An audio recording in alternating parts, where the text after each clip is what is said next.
Bem-vindo aqui neste vídeo, onde eu vou falar sobre um conjunto bastante grande de informações. Espero falar de uma forma reunida para que caiba dentro do tempo normal do nosso vídeo. Vou falar de dividendos, resultado do terceiro trimestre de 2024, poupança e financiamento imobiliário. Hoje é dia 5 de novembro de 2024, agora são 10 horas e 20 da manhã, 20 minutos que abriu a nossa Bolsa de Valores.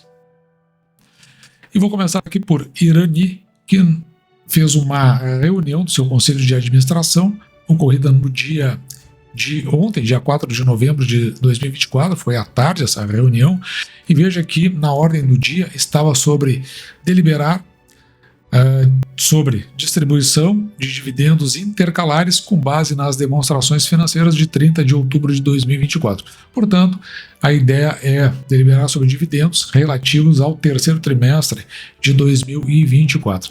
E se decidiu aqui, então, pela distribuição de dividendos intercalares aos acionistas no valor total de 9.583.000, quase 9.600.000, o que vai corresponder a 4 centavos por ação ordinária aos acionistas que detiverem as ações de emissão da companhia no dia 7 de novembro. Então, como hoje é dia 5, como eu já disse, ainda se tem aí pela frente o dia de hoje e mais 2 dias para comprar a ação, caso você queira fazer parte da distribuição desses proventos. Proventos esses que serão pagos aos acionistas que no dia 22 de novembro de 2024. Portanto, você tem que ter ação até o dia 7, tendo lá no fechamento do dia as ações. Depois você faz o que você quiser, se quiser vender, mas você vai receber esses valores, esses 4 centavos por ação, no dia 22 de novembro de 2024. Com os proventos anunciados, então, Irani pode chegar, aliás, está chegando a 52 centavos aproximadamente por ação nesse ano de 2024. O preço da ação no fechamento de ontem, R$ 7,67, dando aqui um dividend yield para Irani de 6,83%. Não tem os números ainda do terceiro trimestre, assim que nós tivermos aqui no canal, a gente vem e atualiza essa nossa tabela.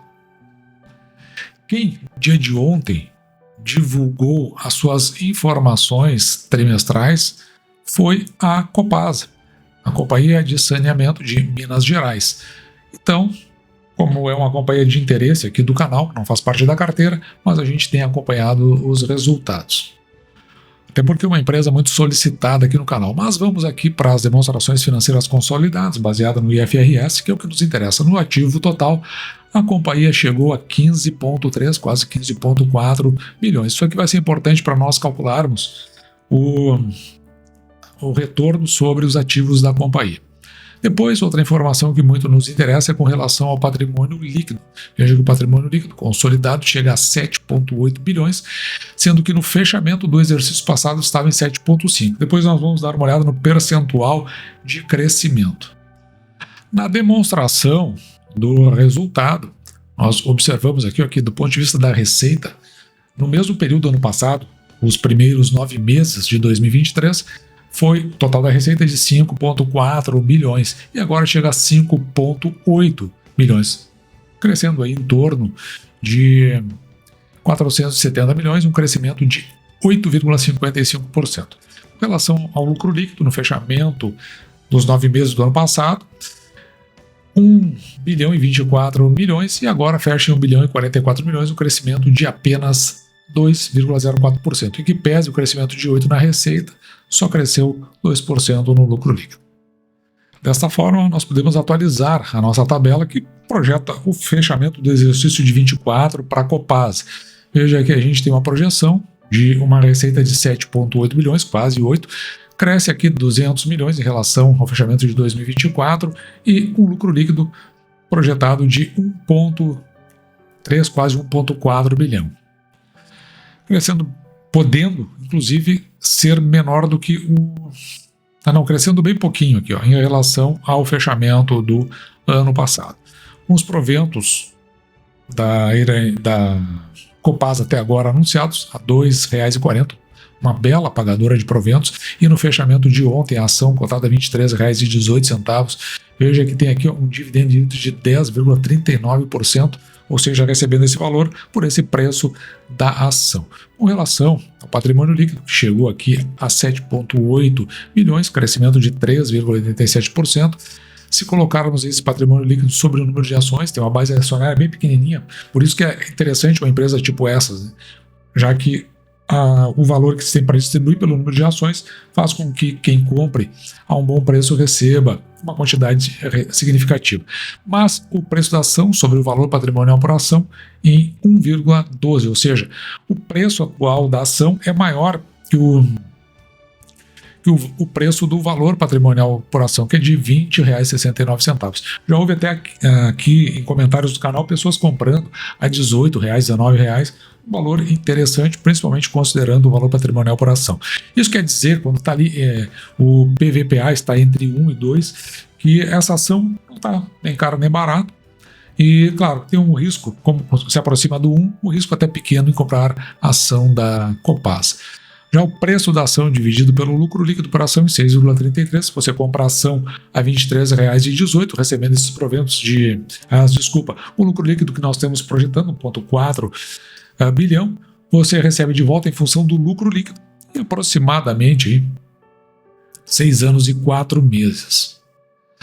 Para esse provento pago, R$ 2,40, nós estamos aqui com preço teto, ou seja, o máximo que aceitamos pagar pela ação, R$ 40,12. Se olharmos por passado, na média, a Copasa pagou R$ 1,52 e o preço teto aqui fica de R$ 25,28, portanto, R$ 23,18, R$ 23,12 está abaixo dos nossos dois preços tetos, de repente está aí surgindo uma oportunidade. E agora, trocando um pouco de assunto, indo para o mercado no geral, saiu aqui no Seu Dinheiro, isso foi no dia de ontem, assinado pela própria redação do Seu Dinheiro. Veja, a Selic deve subir nas próximas reuniões, ficar acima de 12% por um bom tempo.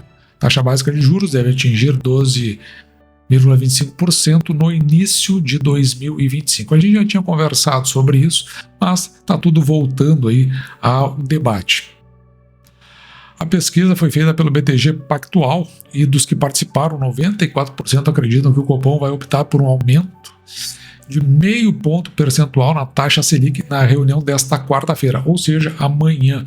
Talvez por isso o mercado esteja respondendo, né, dessa forma que meio não sai do lugar, fica ali em torno dos 130 mil pontos, agora está 130.287 pontos do Ibovespa. E um assunto que está me chamando muito a atenção nos últimos dias, essa notícia aqui do Poder 360, ela não é dos últimos dias, ela é do ano passado, no dia 8 de outubro de 2023, portanto, mais de ano atrás. E veja que, naquela época lá, a poupança tinha a segunda maior retirada de recursos da história, que aconteceu em 2023. Eu comentei esse assunto aqui, tem vídeo no canal falando sobre isso. Também teve essa notícia, já deste ano, veja que ela é da Infomoney, assinada por Ana França, no dia 12 de outubro, quase lá no meio do mês passado. Veja que saques da poupança forçam Caixa a reduzir financiamento imobiliário. Então eu comentei esse assunto, tem o vídeo aí no canal, vou ver se eu consigo deixar esse vídeo especificamente no final, e chamou a atenção justamente isso, né? O excesso de retiradas reduz o lastro da Caixa Econômica e ela deixa de fazer o financiamento imobiliário. Com isso, né, é uma das travas que tem dentro da nossa economia, que é o setor da construção civil. E onde há fumaça, há fogo, às vezes, ou talvez a maioria das vezes. Mas aqui, ó, neste site chamado GZH, que é Gaúcha Zero Hora, ele é do estado do Rio Grande do Sul, por isso que eu botei o Banco do Estado do Rio Grande do Sul lá no início. Essa reportagem é assinada por Gianni Guerra e Guilherme Jacques e é do dia 15 de outubro, portanto no meio do mês passado. Com a falta de verba da poupança, Banrisul também, né, suspende novos financiamentos de imóveis. Pelo mesmo motivo da Caixa, está com contratos parados e reduzirá cotas de crédito imobiliário em novembro. Então é curioso, né, porque é um conjunto de notícias que vão se somando e isso aí começa a dar alguns sinais. Então por isso que eu trouxe aqui a ideia que o que tem aqui por trás, né, de toda essa história, o que nos sugere. As famílias estão muito endividadas. Então eu trago sempre aqui as pesquisas do Senac, Senai, onde a gente mostra o endividamento das famílias. Então elas estão muito endividadas. A gente vê lá nos bancos crescendo o índice de inadimplência.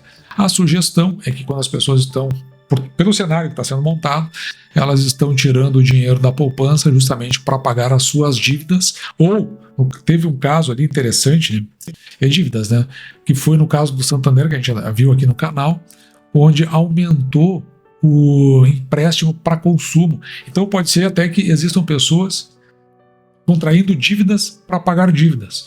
Então é um cenário que veio desde o ano passado, né, se construindo, e agora parece que ele está um tanto quanto se consolidando. E evidentemente que, se não havendo as contenções de gastos do governo, a gente começa a olhar aí uma ascensão, que nós já vimos no vídeo de ontem, quando comentamos sobre a inflação dentro do Boletim Focus, para fazer uma contenção inflacionária. Então existe essa chance de aumento dos juros. E se as famílias estão mais endividadas, pagando dívida com poupança, então agora pode ter a possibilidade, inclusive, de aumento dessas dívidas e aumento também da inadimplência. Tomara que a nossa visão de cenário esteja errada, ou seja, tudo isso que eu estou imaginando. Se não, talvez a gente tenha um período bastante crítico pela frente. Por enquanto, os sinais que a gente olha dentro da nossa bolsa de valores é justamente de expectativa e alguma desconfiança, pelo menos é o que está sinalizando, mas que está se apresentando dentro do cenário, como a gente está vendo, é que talvez a gente tenha uma piora desse cenário ao longo dos próximos anos.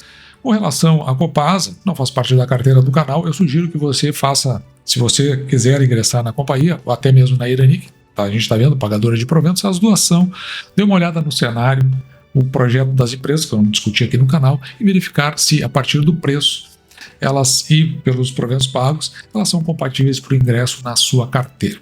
E dito isso, eu vou ficando por aqui, na verdade eu vou me preparando, né, para assistir a apresentação de BB Seguridade, que faz parte da carteira do canal. Então às 2 horas da tarde do dia de hoje eu vou estar acompanhando essa apresentação.